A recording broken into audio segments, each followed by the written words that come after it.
পাতটো ইনডোৰ ঘৰৰ ভিতৰত কৰিব লাগে পাত পলু য'ত আমাৰ বিয়াৰ পাত কাপোৰ তৈয়াৰ কৰা হয় তাৰপিছত যিটো টচৰ এইটো ৱাইল্ড লাইফ তাৰমানে বনৰীয়া টচৰটোৰ প্ৰজাতিটো কমে পোৱা যায় অসমত এই চিৰাং ছাইডত পোৱা যায় কিন্তু এইটো বনৰীয়া এতিয়া আমি এৰী পালন কৰিব লাগে কি কৰিব লাগে মুখ্য কৰি আমাৰ অতীতৰ পৰা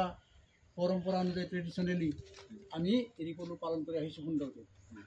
এৰী পলু পালন কৰিব লাগিলে কি কৰিব লাগে এইটোনো কি বস্তু এৰী পলুটো কি কৰে এৰী পলু পালন কৰিব লাগিলে প্ৰথমতে লাইফ চাইকেল অফ জানিব লাগিব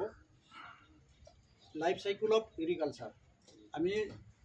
এৰীৰ জীৱন বুৰঞ্জী জানিব লাগিব জীৱন বুৰঞ্জী জানিব লাগিলে আমি আৰম্ভণিতে কি কৰিম নকুলাই কেইটামান ফুল বহালোঁ ইয়াৰ পৰা উচিত আজি প্ৰেক্টিকেলি দেখুৱাই দিম মই ভিডিঅ' লগাই থৈ দিম কি কৰোঁ